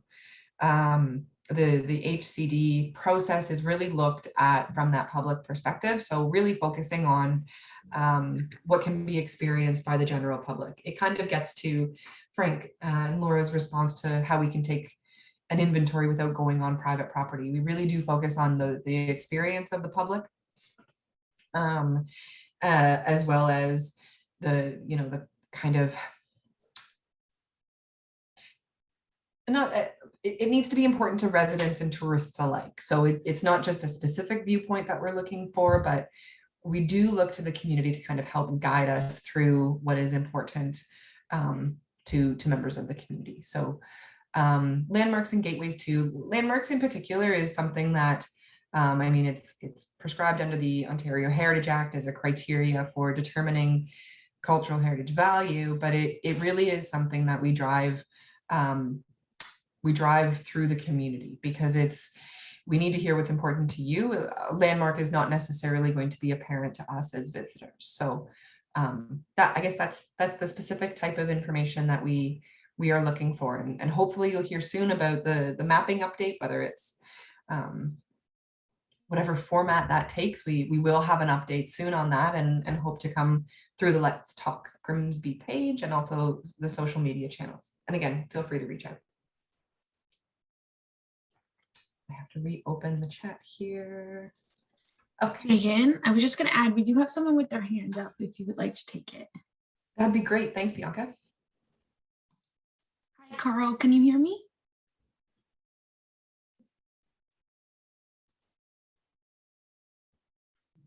Carl Gonson, can you hear me? You just, Yes. Okay, thanks, Carl. Hi, it's actually Catherine that had the question, and the question was simply this.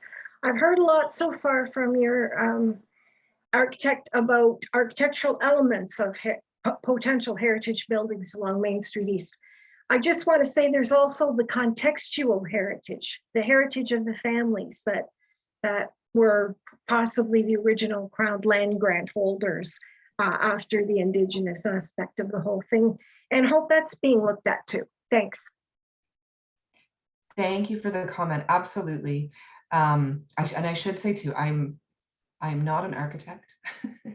I am, I guess, academically, I am a historian, a public historian, as are my colleagues here, Laura and Frank, but absolutely. So the historic aspect is something that we certainly do look for, and the continuity between the Crown patent component and the modern context too, we definitely look at. Welcome any information that you have though about any specific properties. That would be really helpful. Yes, our inventory forms, they have a spot for historical and associative value of properties.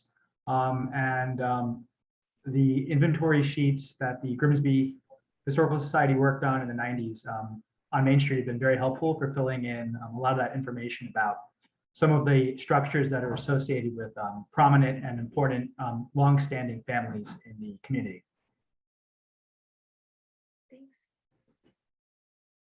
Thanks so much for the comment and the question.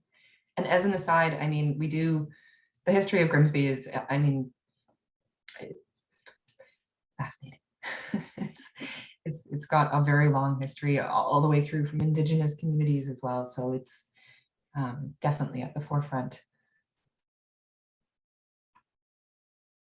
Okay, I'm going to keep going with the question and answers and push through some of those. And then I think we do have a number of chat questions as well. Okay. Where are we? Okay. Sorry, too many, got a lot of windows bouncing here. Information about, for instance, information about our heritage homes. What are we hoping for? Our frustrations with past planning. I think we've got at the type of information that we're looking for. It's not necessarily a planning review. Our planners are doing that using the official plans and the sources that Laura made reference to. So we're not necessarily looking for what has worked and what hasn't worked. We're really looking to the future and looking for the kind of source of information that historical community-based perspective. The next question. There we go.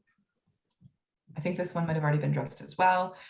And I'm not sure I'm going to be able to answer it wholly, but this is the third effort to design the town, and the previous efforts were not acted upon. What was the origin of this version?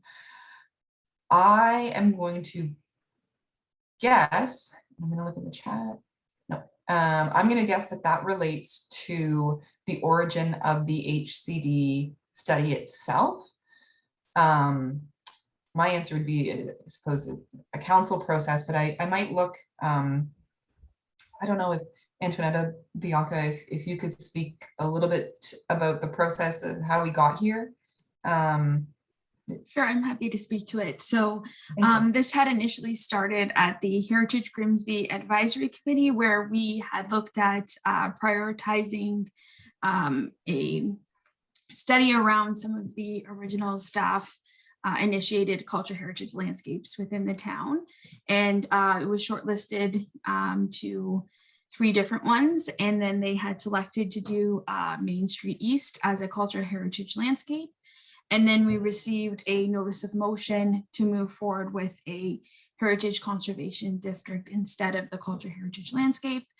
And then after that, we had moved into a 3-part strategy, which included the culture heritage master plan, along with a form of interim measure, and then additional planning tools.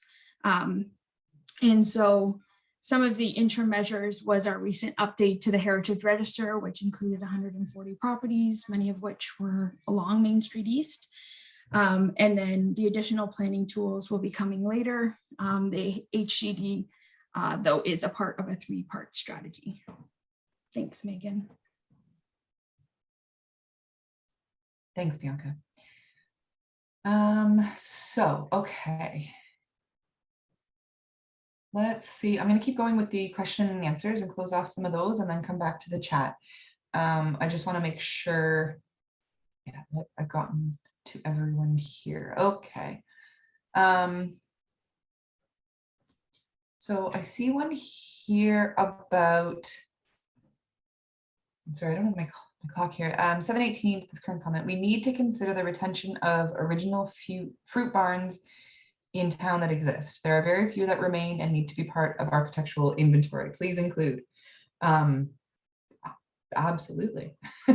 I think if you could point those out, I know, and Frank, not to put you too much on the spot, but did we encounter any in the study area?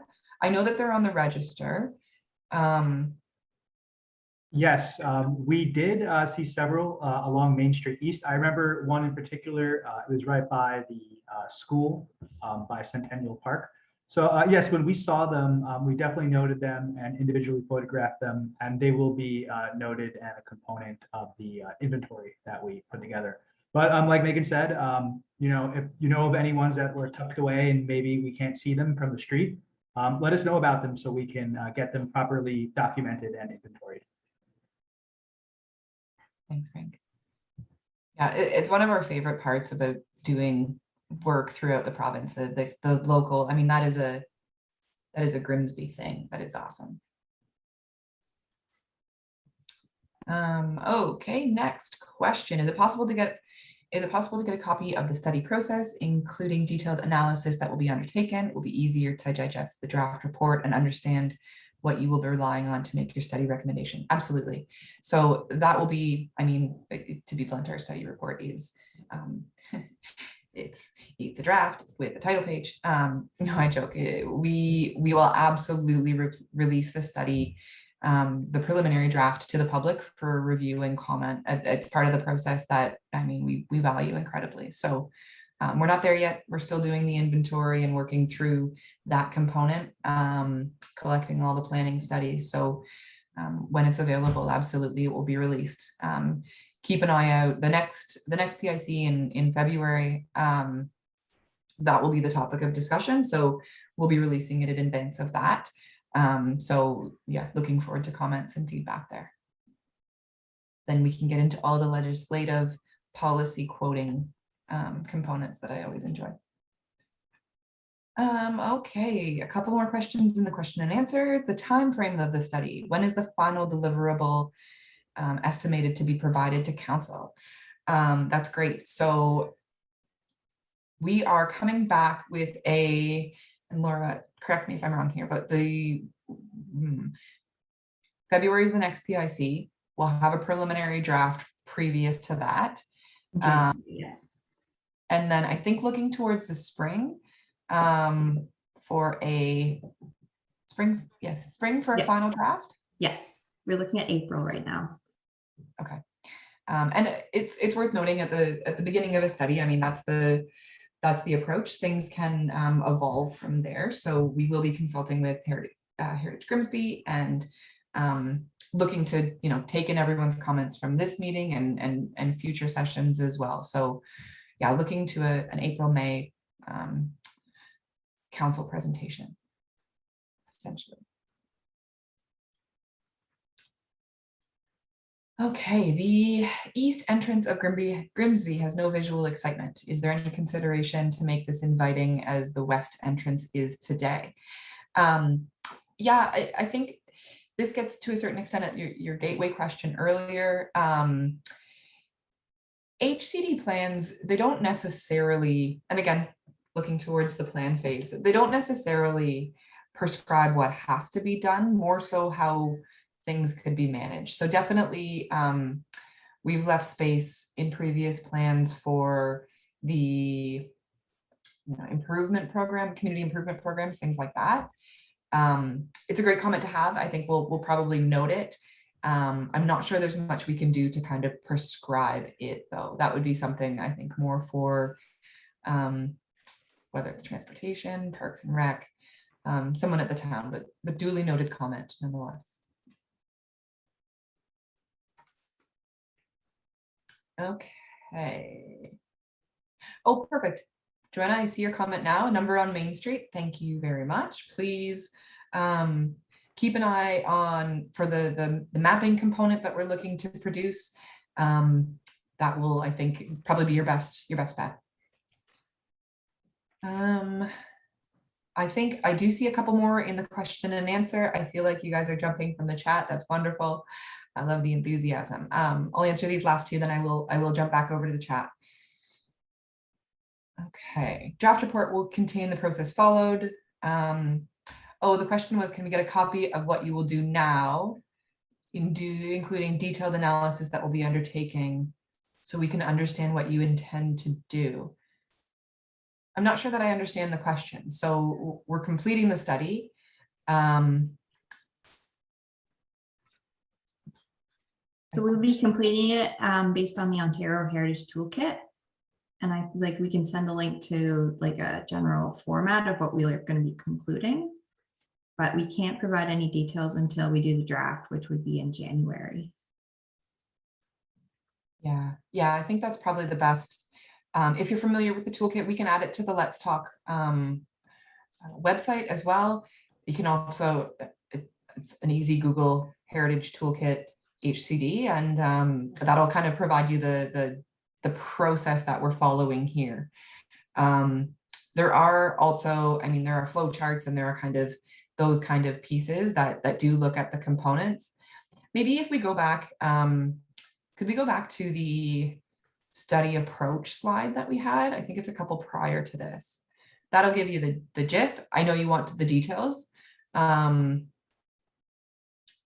Yeah, so this is the kind of process that we follow. So I'd encourage you to check out the toolkit, and also, I mean, happy to have a conversation offline if there's something specific that you're looking for that we could provide. I think we do have someone up. We've got a hand up.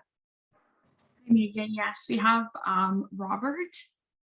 So I'm gonna allow Robert to talk. Robert, can you hear me? Yes, I can. Can you hear me? I can. Thanks, Robert. Sorry, I'm the one who asked the question about the process, whatever.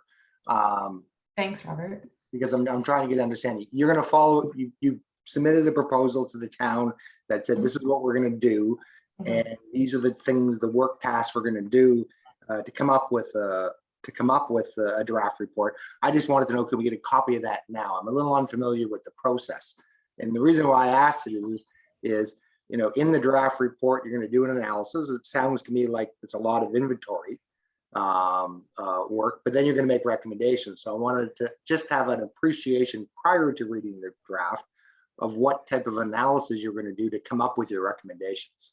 And I'm assuming all that detailed process was in your proposal that you submitted to the town, as opposed to the toolkit, which I can go on the website to get. Yeah, so I mean, I think the response to that would be that our process follows the requirements of the toolkit. I don't think we diverge to draft. If I read the toolkit, I can understand the basis upon which you'll be making recommendations. You would understand the methodology behind our approach. Yes, absolutely. So your proposal was just, we're going to follow this methodology. That was the proposal. I think the proposal was certainly a little bit more nuanced and talked about some of the technology that we'll be using, ArcGIS, that kind of stuff. But those are all for inventories and all that. To come up with recommendations, you still have to do some sort of an analysis. Absolutely.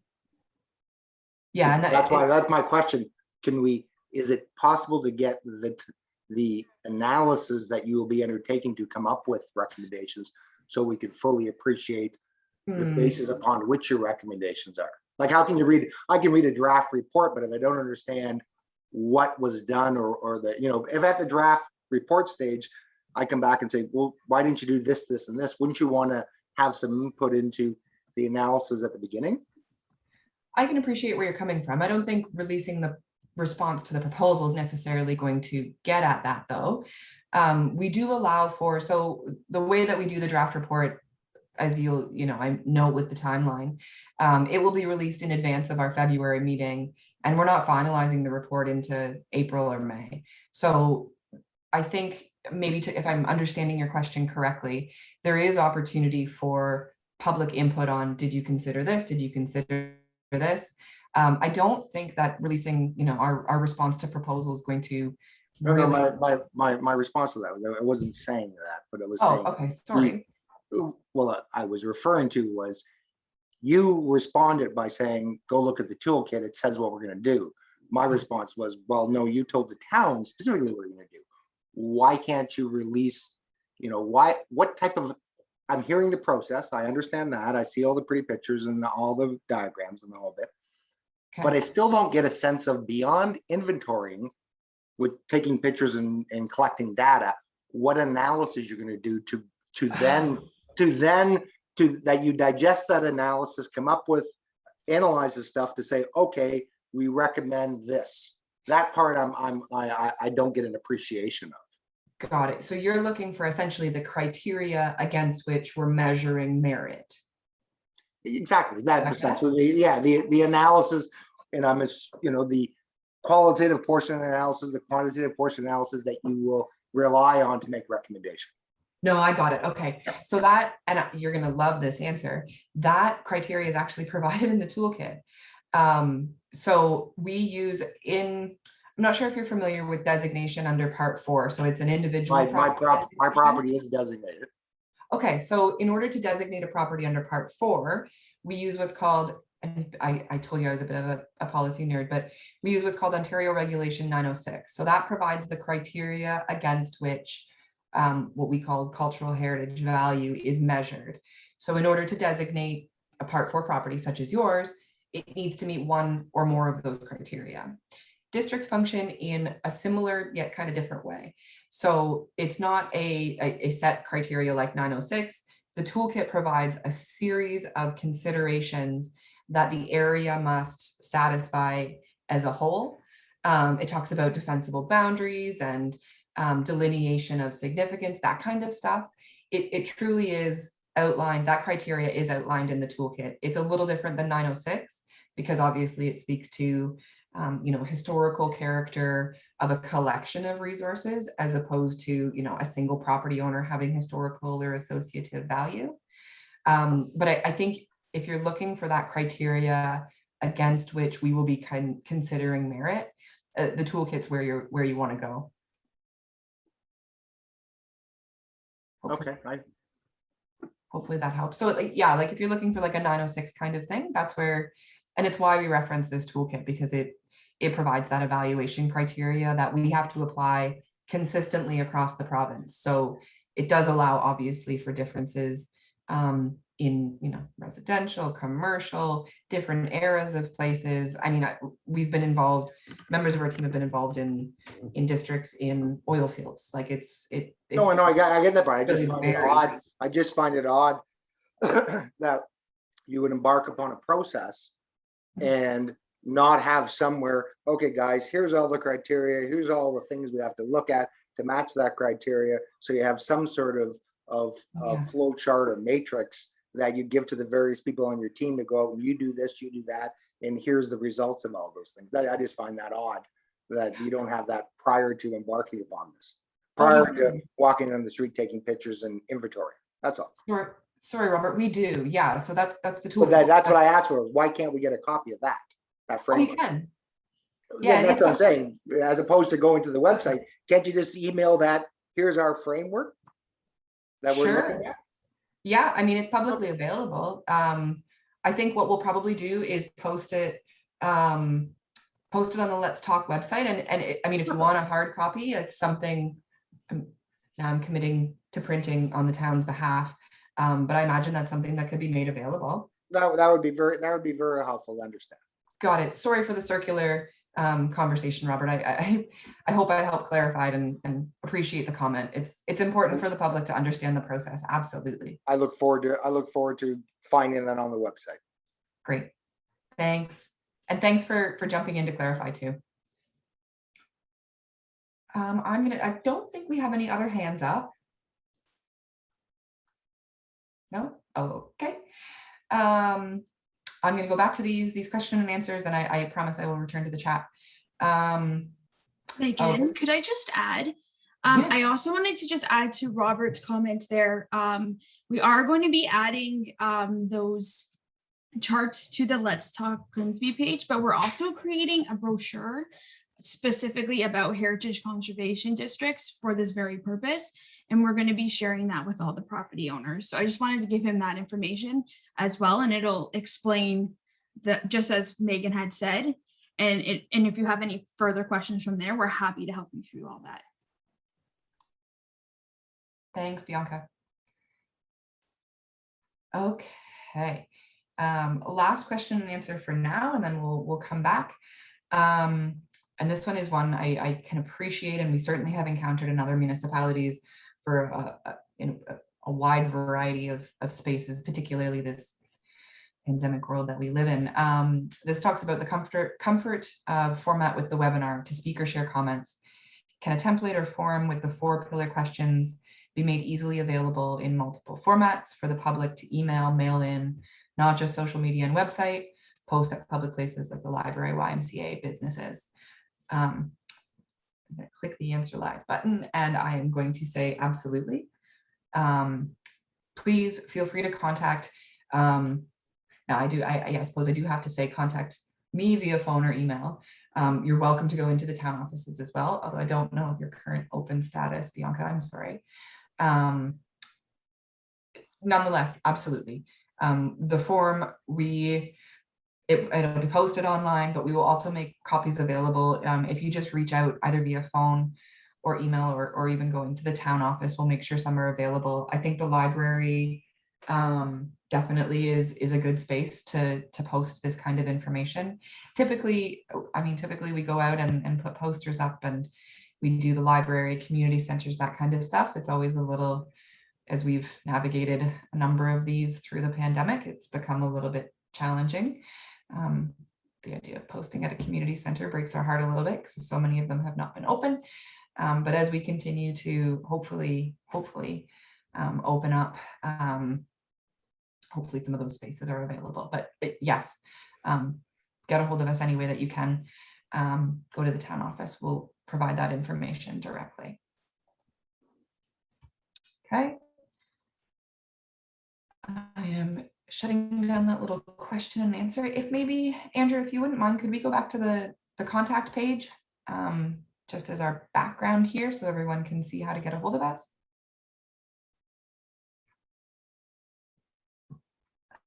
Okay.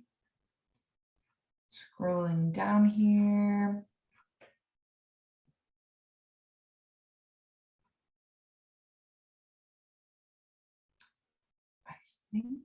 Okay, so I think we're going, sorry, bear with me. I'm just scrolling through here to get to the latest questions. It's worth mentioning as well. So your first point of contact, I mean, do feel free to get a hold of me, but the town is probably the easiest first point of contact. So whether you're going into the town offices, email, telephone, they have all of the information that we're kind of working together on is available there. Okay, I think I've got to another question here. And this goes back to the, let's see. Sorry, bear with me. This goes back to the comment about priorities as far as segments go. So this is referring to Main Street East from Iroquois Trail to Robinson, then downtown between Mountain, Christie and Robinson, and then Park Road. So this relates to, I'll just read it out to keep the discussion going here. Several reasons for the proposed first priority. First, the residential and heritage buildings along Main are typically old farm homes from long, thin farms. Second, much of this part of Main Street will be reconstructed within the next couple of years. And third, a number of proposed developments in the area. So that wasn't much of a question, but noting the comment, thanks for participating. Time frame, I think we've got that. Encouraging comments from other questions. Okay, this is not a question, but I'm going to read it out and maybe see if we have additional questions and answers. And then I think that's the end of the chat questions. So please keep them coming. We've still got time. Another comment. The town was established as an agricultural center in this special geography nestled between the lake and the escarpment. And these two landforms continue to draw residents here. Views of the escarpment are very important. Blocking these views, especially of the escarpment right up 40 Mile Creek, needs to be avoided. I adore the escarpment. I think I'm just stuttering over the view piece. Thank you for the comment. I think that's definitely something that we will consider, the views of the escarpment and those kind of components.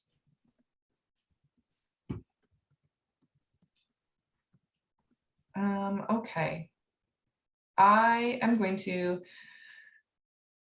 Laura, maybe I'll pass this one to you. The question is, are properties relatively newer than older, i.e. new builds, to be considered with limitations to changes to their properties? I think this is kind of getting at down the road with the HCD plan, contributing versus non-contributing. Exactly. So if we move to a plan phase, we identify properties as a contributing property or a non-contributing property. And this is determined once we write our statement of reasons for designation. And if a property merits, follows the statement of designation and has heritage attributes related to the statement, then it can be considered a contributing property. And then if it's a modern structure, but is within a study area boundary, this is a non-contributing resource. So there is different guidelines dependent on the type of resource, whether it's contributing or non-contributing.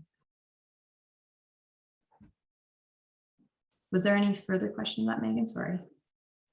No, I think that's good. Yeah, just distinguishing between the difference between the different treatments between contributing and non-contributing. It still gets at the overall character of a place when you do enact a plan, but yeah, hopefully that answered the question. All right, I don't see any more questions in the question and answer box or the chat box. I don't think I see any more hands raised aside from David's, who I'm guessing is an old hand raise because he is our colleague and I don't think has a question. No. Thanks, David. All right, I'll leave it open for just another minute. Let's see. I don't think we see anything else. Is there anything that we haven't covered or that folks would like us to come back to?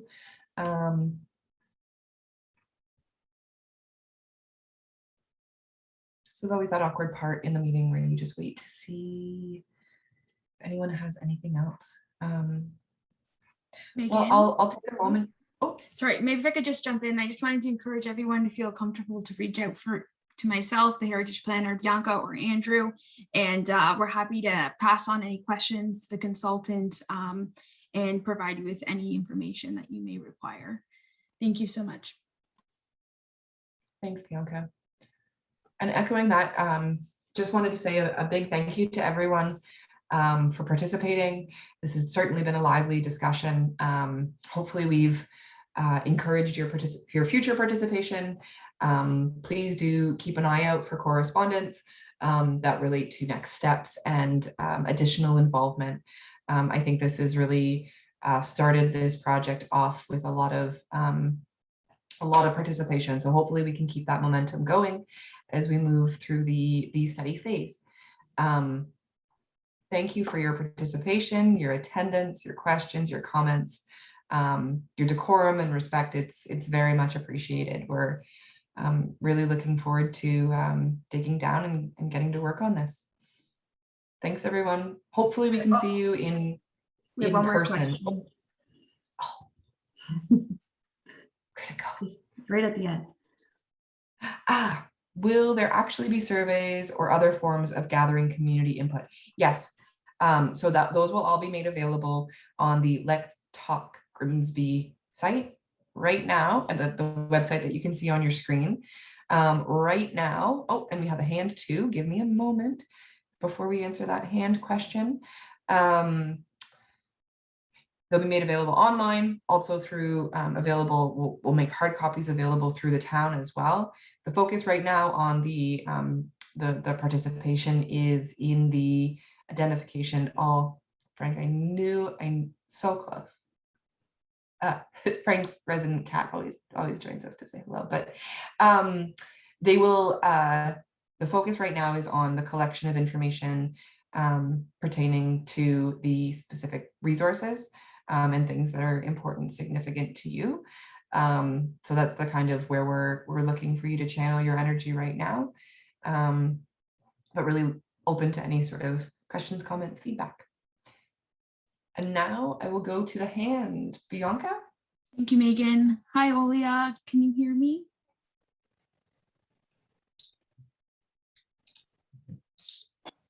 Oh, Olia, are you there? I think I might have just answered your question.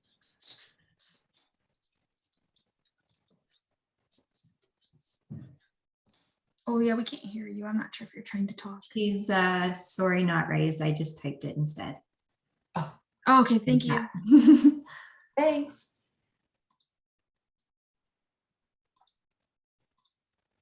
All right.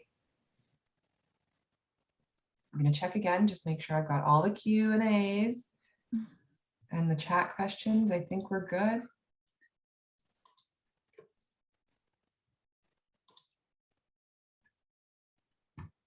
All right.